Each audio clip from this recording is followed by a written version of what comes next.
Começar com o nosso entrevistado do dia, que é o Gabriel Warian, analista-chefe da Cultura Capital, ou Capital, você me corrija, Gabriel. Eu queria falar um pouquinho para a gente tentar fazer um apanhado, né, dessa terceira semana de guerra no Irã e como isso levou, basicamente, a uma reprecificação de ativos no mundo inteiro. Aí você começa com petróleo, com energia, mas aí você vê a expectativa de juros. Essa semana até foi uma semana fundamental para a política monetária de vários países. Foram 8 decisões de bancos centrais ao redor do mundo, culminando ontem com decisão do Banco Central Europeu, com o Banco Central do Reino Unido.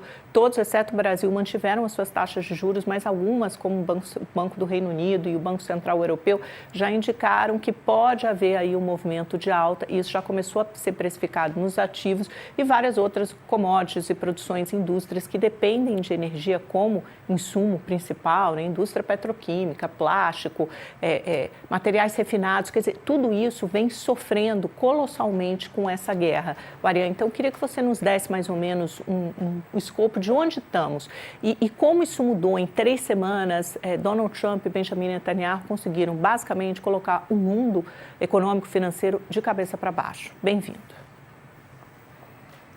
Bom dia, Amanda. É uma satisfação estar aqui novamente no Mercado Aberto e falar sobre toda essa situação, todo esse imbróglio desse conflito que tem nos assombrado aí como você bem disse, nas últimas 3 semanas, né?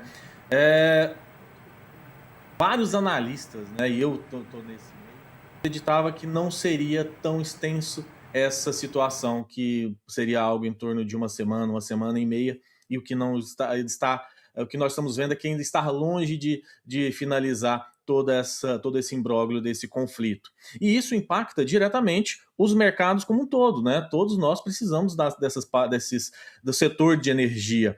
E com todos esses ataques, né, como você bem disse lá agora me fugiu o nome, lá na indústria de gás liquefeito, com o fechamento do Estreito de Hormuz, tudo isso traz muito preço, aumenta muito o preço em relação ao petróleo. Por quê? Porque existe um medo muito forte de que não tenha estoque suficiente para atender todos os países, principalmente países da Ásia, para países da Ásia e Oceania, e nós acabamos entrando aí nesse meio também. Isso impacta diretamente nas decisões de corte de juros, também voltando, né, a até dizer que poderia ter manutenção da taxa de juros aqui no Brasil e lá nos Estados Unidos também manter por mais tempo uma taxa de juros que já era precificado pelo menos 2 cortes essa semana. E isso vão se estender também para outros países. Ainda os países estão analisando tudo isso, mas, né, mesmo com a decisão de taxa de juros aqui no Brasil tendo cortado 0,25, se isso se estender por mais tempo, eu não sei se essa flexibilidade do corte de juros vai se estender muito, não. Pode aí, esse medo ainda ronda o nosso país. No comunicado do Banco Central ontem, a gente precisa ver a ata, obviamente, será divulgada na terça-feira, né, Gabriel? Mas ele indicou, pelo menos, uma continuidade dessa flexibilização, né? Embora, assim, bem tímida, aos pouquinhos, mas indicou que vai continuar e que pode avançar se o cenário externo desanuviar, se a guerra acabar, se as condições logísticas e de produção de petróleo melhorarem, você pode acelerar para um corte de 0,5 ponto percentual. Como é que você viu essa decisão do Banco Central? Foi acertada? E como é que isso afeta a economia? Porque acaba travando, por outro lado, o crescimento econômico, né? Amanda, o Gabriel Galípolo sempre foi muito cauteloso em relação aos cortes de juros aqui no nosso país.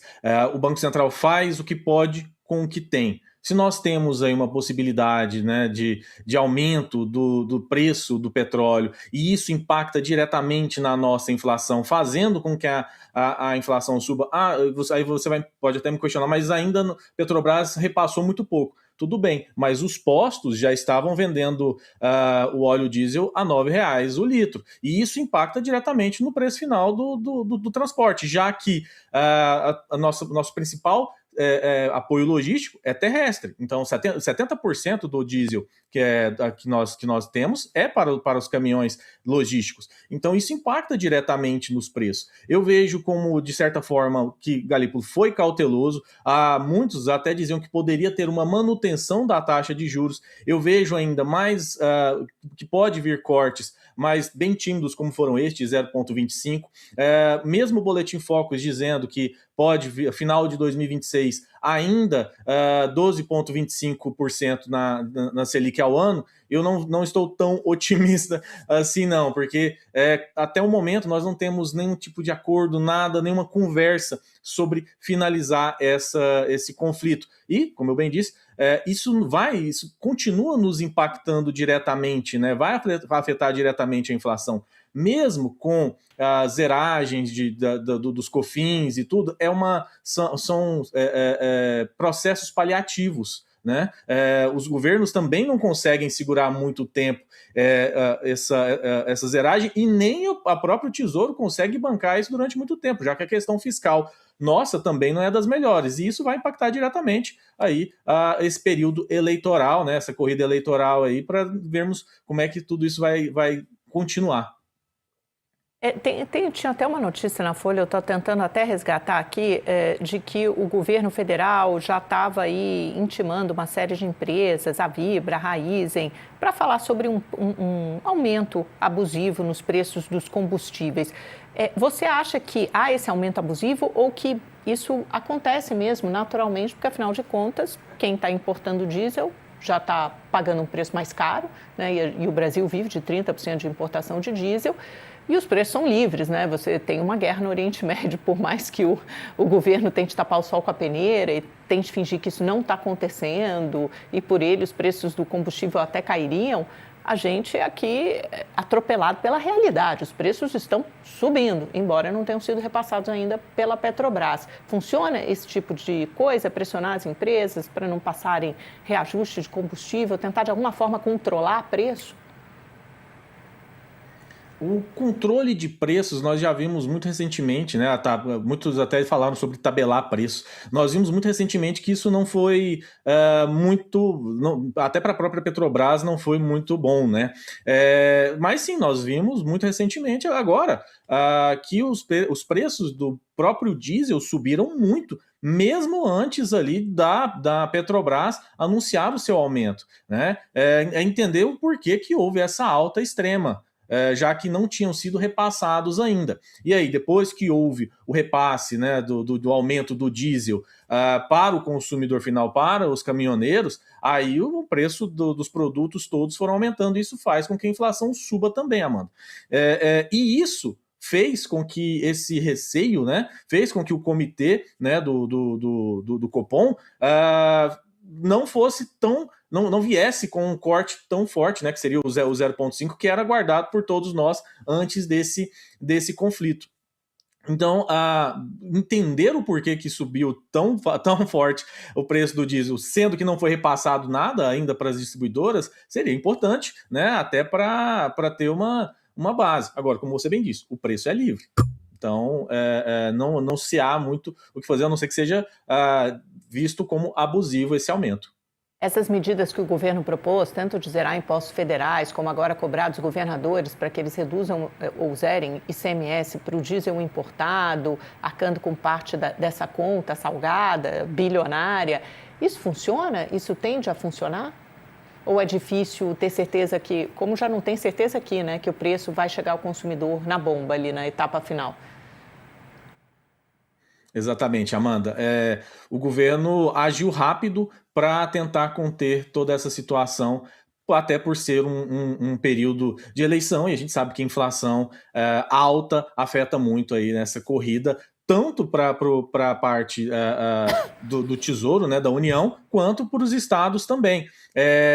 Só um ponto, que alguns estados ainda não aceitaram 100% esse acordo, né? O São Paulo, Rio de Janeiro e Minas Gerais ainda pedem um aumento, em vez de ser 50%, 70% desse subsídio, né, do governo durante esse tempo.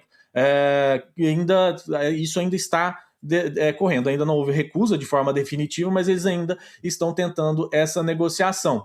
É uma forma paliativa de controlar essa situação. Não poderá, apesar de ter, né, a possibilidade de prorrogar isso, não se pode aí se manter isso por muito tempo. Primeiro, porque mesmo o governo subsidiando isso, vai afetar os gastos públicos, né? A questão fiscal do governo que já não é nada boa, e muitos estados também não estão tão bem das pernas assim para aguentar tanto tempo e ter aí um déficit de 1,5 bilhão por mês na questão do ICMS e do PIS. Então, assim, como forma paliativa para tentar controlar o aumento, é válido. Agora, como você disse, tem que ter uma certa fiscalização aí para ver se vão realmente cortar esse preço, voltar pelo menos ao preço que estava antes do conflito, e se isso também não vai ser repassado, né, para o consumidor final aí no decorrer do tempo. Em 30 segundinhos, é muito rápido, você já vê esse conflito afetando negativamente, claro, as perspectivas de inflação e crescimento mundiais nesse ano?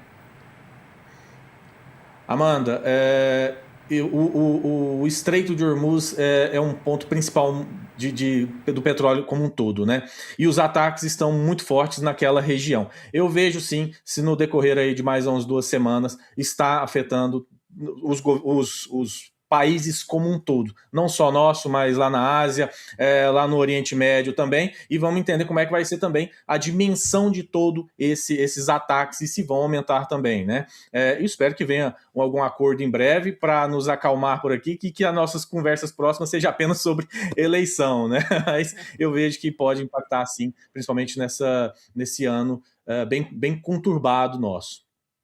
Tá certo, Gabriel Warian, muito obrigada pela sua participação aqui no Mercado Aberto, viu? Um ótimo fim de semana para você. Para vocês também, muito obrigado e um ótimo dia.